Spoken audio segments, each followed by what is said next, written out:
Bienvenue sur Philosophie bouddhiste, l'espace où les enseignements anciens rencontrent seuls les défis modernes. Ici, nous explorons la sagesse du Bouddha pour cultiver la paix intérieure, la compassion et l'épanouissement. Il y a des moments où l'on sent que quelque chose s'est brisé, sans que personne ne l'ait entendu. Un regard évité, une parole tranchante, un silence trop long. Et soudain, l'âme se fissure. Tu ne comprends pas. Tu te demandes comment ils ont pu t'infliger cela, puis poursuivre leur vie, comme si rien ne s'était passé. Mais ce que tu ignores peut-être, c'est que leurs gestes, aussi cruels soient-ils, n'étaient pas une réponse à ta présence, mais à leur propre tourment. Ceux qui blessent sans s'excuser ne sont pas toujours mauvais. Ils sont souvent saturés, pleins, trop pleins d'un passé qu'ils n'ont jamais vraiment regardé en face. Lorsqu'un cœur est trop chargé de colère, de frustration ou de blessures non exprimées, il déborde à la moindre secousse. Et devine qui se trouve sur le chemin de ce débordement? Toi, peut-être. Pas parce que tu méritais d'être blessé, mais parce que tu étais là, simplement. Il faut comprendre une chose difficile. Parfois, les gens ne te blessent pas en réaction à toi, mais en réaction à eux-mêmes. Ils réagissent à une douleur qu'ils ne comprennent pas, à une blessure qu'ils refusent de sonder. Ils n'ont pas appris à contenir leur tempête, alors ils laissent les éclairs tomber sur ceux qui les aiment. Ce n'est pas une justification. Ce n'est pas une excuse, mais c'est une explication. Ceux qui ne se sont jamais assis avec leur propre douleur, qui ne se sont jamais confrontés à leur propre ombre, deviennent des échos de cette douleur. Ils la projettent, l'étalent, parfois même inconsciemment. Tu n'as pas été choisi pour être détruit. Tu as été touché par un orage qui ne t'était pas destiné. Tu n'étais qu'une présence sur leur route. Et c'est injuste, mais c'est réel. Ce que tu ressens aujourd'hui, cette confusion, ce choc, cette incompréhension, vient aussi du fait que tu pensais qu'ils étaient capables de plus. Tu espérais qu'ils sauraient gérer ce qui bouillonnait en eux. Tu croyais qu'ils sauraient être épargnés, te protéger même. Mais la vérité, c'est que tu as placé ton attente là où il n'y avait pas de structure. Tu t'es appuyé sur une maison en ruine. Et lorsque le vent a soufflé, elle t'est tombée dessus. Ce n'est pas de ta faute. Ce n'est pas une faiblesse d'avoir cru en eux. C'est une qualité rare que d'aimer même ceux qui ne savent pas s'aimer eux-mêmes. Mais aujourd'hui, tu dois voir avec d'autres yeux, ceux de la lucidité. Parce que comprendre ne veut pas dire accepter la répétition. Être conscient ne veut pas dire rester enchaîné. Tu n'es pas là pour porter les conséquences d'une douleur qui ne t'appartient pas. Et si tu restes à proximité de ces âmes débordantes, tu finiras noyé. Tu ne peux pas guérir quelqu'un en t'oubliant. Tu ne peux pas servir de refuge à une tempête sans être emporté. Tu as le droit de t'éloigner. Tu as le droit de dire « Je comprends que tu souffres, mais je ne suis pas ton champ de bataille. » Il n'est pas nécessaire de transformer leur douleur en ta mission. Ton cœur n'est pas un champ de réparation universel. Tu n'es pas responsable de l'incapacité des autres à se contenir. Et s'ils refusent de faire face à leur propre chaos, tu as le droit de marcher en paix. Ce n'est pas de la lâcheté, c'est de la survie. C'est même du respect. Pour eux, oui. Mais surtout pour toi. Tu te souviens encore de chaque mot, chaque silence, chaque geste. Mais eux, ils agissent comme si rien n'avait eu lieu. Ils rient, ils sourient, ils te saluent sans gêne, comme si la blessure n'existait que dans ton imagination. Et c'est cela qui rend tout encore plus insupportable. Ce contraste entre ton monde intérieur, où la douleur est vivante, et leur monde extérieur, qui semble intact. Mais tu dois savoir une chose essentielle. Ils ne vivent pas à la même profondeur que toi. Là où tu ressens, ils effleurent. Là où tu plonges, ils nagent à la surface. Ce n'est pas que ton expérience est exagérée, c'est que leur conscience est limitée. Il existe des êtres pour qui la vie est un enchaînement d'instants jetables. Ils ne regardent pas derrière eux, pas par force, mais par peur. Parce que s'ils s'arrêtaient un instant pour réfléchir à ce qu'ils ont causé, ils devraient aussi affronter ce qu'ils fuient en eux-mêmes. Et c'est insupportable pour eux. Alors ils choisissent l'oubli. Ils choisissent l'indifférence comme un masque. Mais ce masque ne les protège pas de la vérité. Il les en éloigne. Et plus ils s'éloignent, plus ils deviennent étrangers à eux-mêmes. Tandis que toi, tu ressens, tu analyses, tu rumines. Ton cœur, lui, n'a pas appris à ignorer. Et cela peut sembler être une faiblesse. Mais en vérité, c'est une forme de lucidité rare. Ta capacité à ressentir intensément est une invitation à comprendre profondément. Mais attention, ce pouvoir peut te détruire si tu le retournes contre toi. Ce n'est pas parce qu'ils ne se souviennent pas que tu dois rester coincé dans le souvenir. Ce n'est pas parce qu'ils ont fui que tu dois bâtir ta prison sur leur absence. Tu n'as pas à attendre qu'ils valident ce que tu ressens. Leur calme n'est pas la preuve que tu exagères. Leur silence n'est pas un verdict contre toi. C'est simplement la preuve qu'ils vivent dans un autre niveau de conscience. Et ce n'est pas à toi de t'abaisser pour les rejoindre. C'est à toi de rester là où tu es, même seul, même incompris, même blessé. Leur façon d'effacer les choses est leur mécanisme de défense, pas leur sagesse. Leur capacité à passer à autre chose n'est pas un signe d'évolution. C'est une fuite. Et tôt ou tard, ce qu'ils évitent reviendra. Pas par toi, mais par la vie elle-même. En attendant, tu dois continuer à sentir, à comprendre, à transformer. Ce n'est pas parce que tu as été blessé que tu dois cesser d'aimer. Mais tu dois apprendre à aimer sans t'oublier, à ressentir sans t'effondrer, à te souvenir sans t'emprisonner. Ton cœur n'est pas trop grand, il est juste en avance. Tu les vois marcher sereinement, comme si rien ne les rattrapera jamais. Ils réussissent, ils s'affichent, ils construisent. Pendant que toi, tu reconstruis en silence ce qu'ils ont démoli. Tu te dis, où est la justice?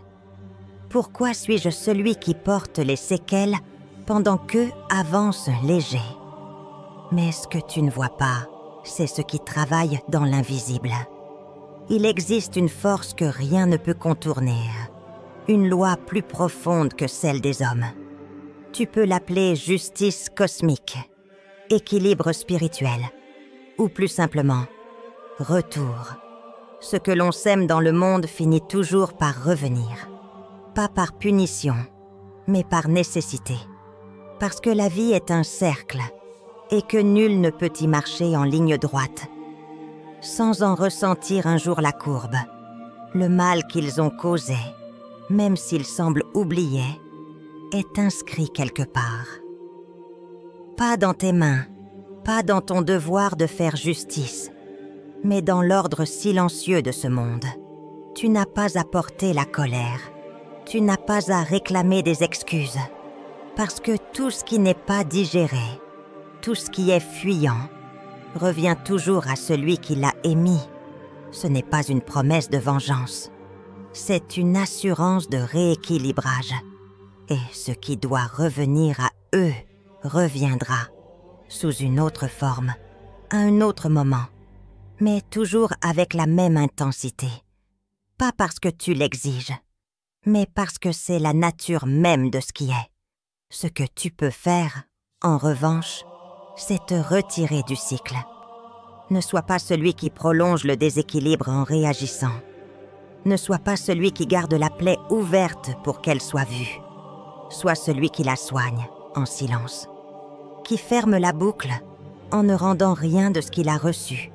Ce n'est pas de la soumission, c'est de la transcendance. Parce que celui qui n'alimente plus le chaos en sort. Et celui qui continue à semer le trouble, même dans l'euphorie, finira par récolter l'écho de ses gestes.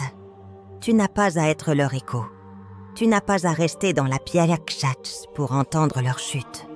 Tu peux sortir, marcher, t'éloigner, grandir. Ce qu'ils ont fait, le monde le sait. Pas dans les journaux, pas dans les cris, mais dans l'énergie qu'ils ont libérée. Et cette énergie les retrouvera. Ce n'est qu'une question de temps. Pendant ce temps, toi tu peux renaître. La blessure n'est plus dans leurs gestes. Elle est dans ton cœur. Pas parce qu'ils continuent à frapper, mais parce que tu continues à ressentir. Et cela, c'est une vérité difficile à entendre, mais elle est libératrice. Car si la douleur est maintenant entre tes mains, alors la guérison l'est aussi. Ce qui fait mal n'est plus ce qu'ils ont dit ou fait.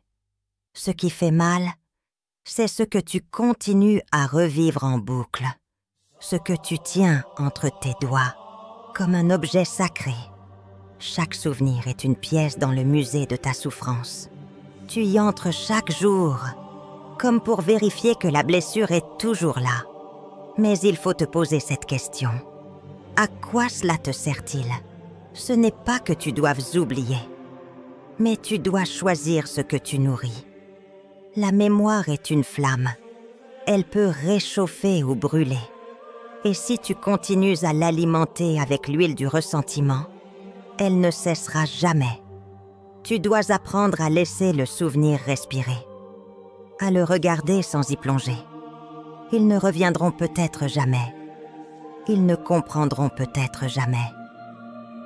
Mais cela ne t'empêche pas de comprendre, toi. De voir que tu n'es pas obligé de vivre avec cette blessure comme une identité. Tu n'es pas ce qui t'est arrivé. Tu es ce que tu fais de ce qui t'est arrivé. Tu peux, dès aujourd'hui, décider que cela suffit. Que tu ne prolongeras pas l'impact de leurs gestes par ton propre attachement. Que tu ne les laisseras pas vivre en toi par défaut, alors qu'ils t'ont quitté sans un mot. C'est ton espace, c'est ton esprit, et c'est à toi d'en choisir les résidents. Alors respire, relâche, laisse l'émotion passer comme un nuage.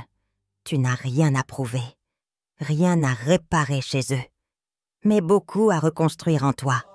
Et cela commence par un choix, celui de la paix. Et si ce que tu viens de lire t'a parlé, partage ce message. Quelqu'un d'autre en a peut-être besoin. Abonne-toi pour ne pas manquer les prochaines vidéos. Et laisse un commentaire. Parfois, écrire est déjà un pas vers la libération. Tu t'es demandé pourquoi leur geste t'a brisé si fort. Pourquoi cette trahison t'a creusé aussi profondément? Pourquoi leur éloignement résonne encore comme un abandon? Pourtant, ce n'est pas toujours le comportement de l'autre qui provoque la douleur, mais ce que tu avais projeté sur lui. L'attachement a une voix douce, rassurante. Il murmure. Tu peux compter sur eux, même quand la réalité dit le contraire. Ce n'est pas leur départ qui t'a détruit. C'est tout ce que tu avais bâti autour d'eux. Nous créons des images mentales des gens que nous aimons. Des versions idéales, des piliers, des refuges. Nous les voyons comme immuables. Alors, quand ils changent, quand ils révèlent leur fragilité, ou pire, leur cruauté, ce n'est pas juste eux que nous perdons. C'est l'image, le symbole, la promesse. Tu n'as pas pleuré uniquement la personne. Tu as pleuré ce que tu pensais qu'elle représentait. Et c'est là que la souffrance s'enracine.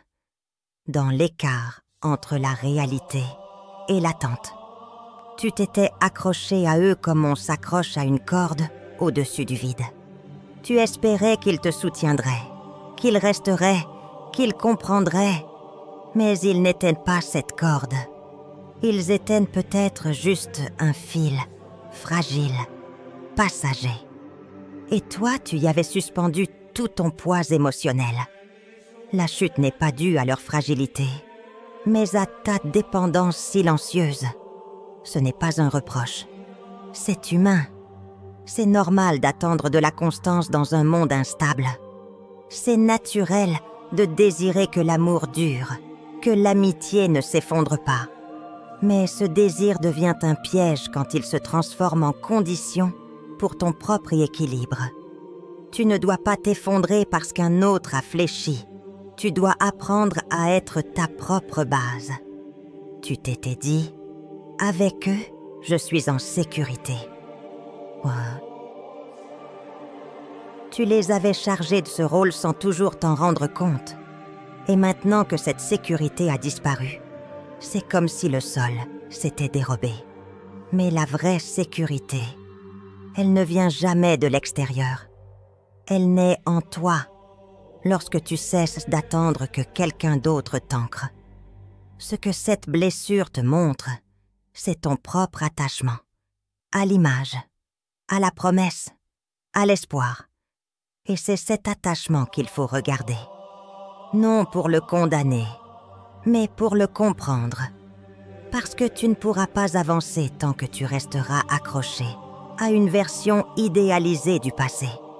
Tant que tu nourriras le fantasme d'un retour, d'un changement, d'une reconnaissance qui ne vient pas. Tu ne peux pas forcer quelqu'un à être ce que tu espérais. Tu ne peux pas imposer à l'univers de faire durer ce qui devait finir. Mais tu peux, toi, choisir de ne plus vivre dans ce souvenir figé. Tu peux te libérer de l'image pour enfin rencontrer la réalité. Et cette réalité, c'est que tu es entier, même seul. Que tu es complet, même sans leur regard. Que tu es vivant, même après leur absence. Tu apprendras à aimer autrement, plus librement, sans attache aveugle, sans besoin de confirmation. Tu comprendras que l'amour véritable ne lie pas. Il accompagne, mais ne retient pas. Et tu verras que ta paix ne dépend pas de qui reste ou part. Elle dépend de ce que tu laisses y entrer dans ton cœur.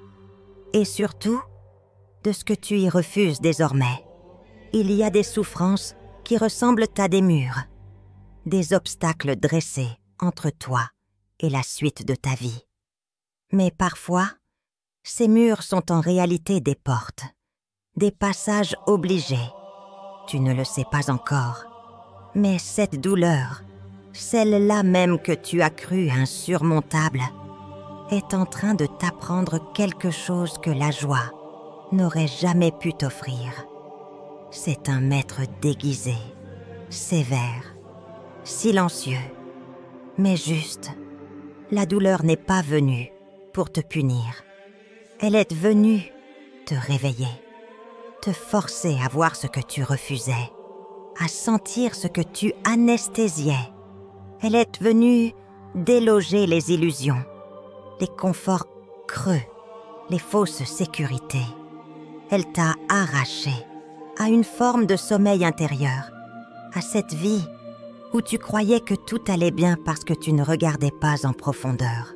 Avant cette blessure, tu étais peut-être en pilote automatique. Peut-être que tu te contentais de liens superficiels, de demi-sincérité. Peut-être que tu tolérais l'intolérable. Peut-être que tu t'étais éloigné de toi-même sans même t'en rendre compte.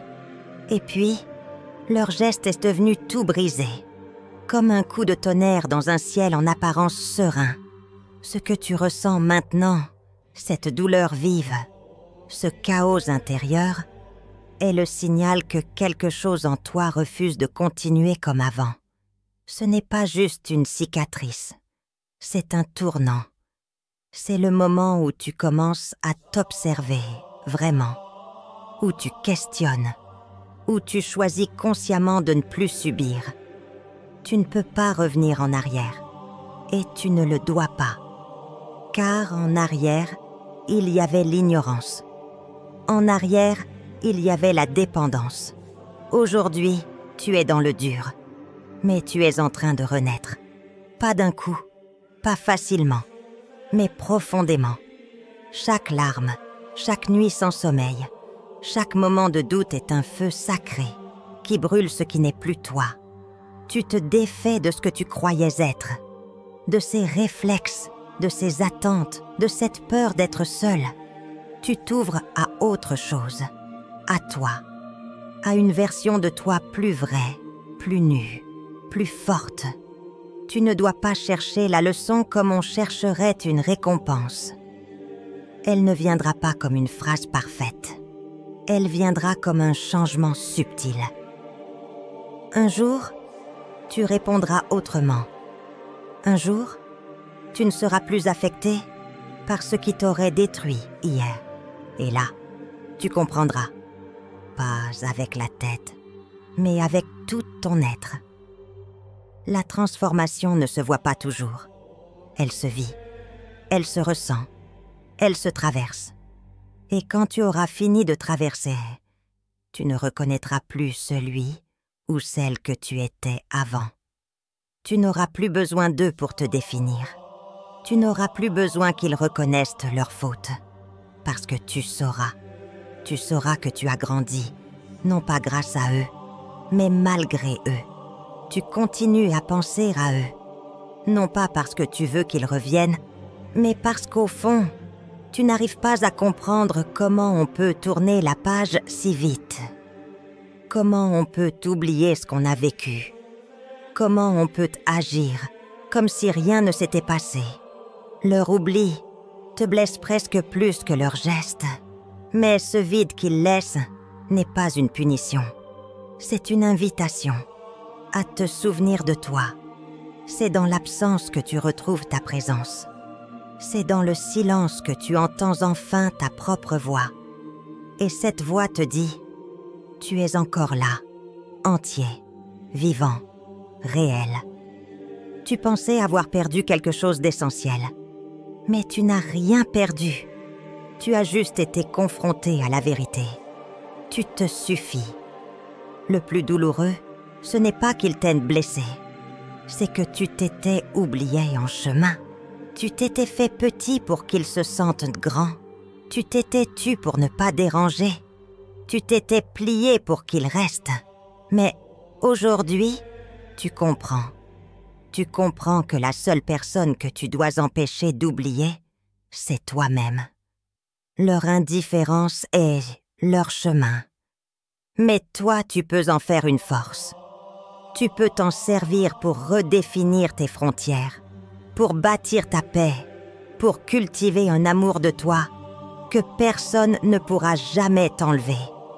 Tu peux décider que tu ne te perdras plus jamais pour que quelqu'un d'autre se sente à l'aise. C'est ça, l'éveil. Ce n'est pas un moment spectaculaire. Ce n'est pas une explosion. C'est une décision calme, profonde, invisible. Celle de ne plus chercher dehors ce que tu possèdes déjà en dedans. Tu ne veux plus d'explications. Tu ne veux plus d'excuses. Tu veux juste marcher, droit, libre, léger. Et s'ils ne reviennent jamais, tant mieux. Parce que tu n'as plus besoin d'eux pour avancer. Tu n'attends plus qu'ils comprennent, qu'ils regrettent, qu'ils reconnaissent. Tu n'attends plus rien. Parce que tu es enfin là, présent, connecté, aligné. Ils t'ont oublié. Mais toi, tu t'es retrouvé. Et ce que tu viens de retrouver, c'est inestimable. C'est une version de toi que tu croyais perdue. Une clarté, une souveraineté, une force tranquille. Tu n'as plus besoin de fermer les blessures. Tu as appris à vivre avec, sans qu'elles te définissent. Tu n'as plus besoin d'enlever les traces. Tu les bénis, car elles t'ont formé. Et maintenant, avance. Pas pour prouver, Pas pour répliquer, mais parce que tu as compris que ta vie t'appartient, que ton silence est une victoire, que ta paix est une révolution, que ton détachement est la plus belle des réponses. Alors si ces mots ont résonné en toi, partage-les. Quelqu'un a peut-être besoin de les entendre aujourd'hui. Abonne-toi si tu veux continuer ce chemin d'éveil avec nous. Et surtout, laisse un commentaire. Dis ce que tu ressens. Dis ce que tu libères. Parce que parfois, écrire, c'est déjà se reconstruire. Tu n'es plus l'écho de ce qu'ils ont fait. Tu es le commencement de ce que tu choisis d'être. Maintenant, en paix.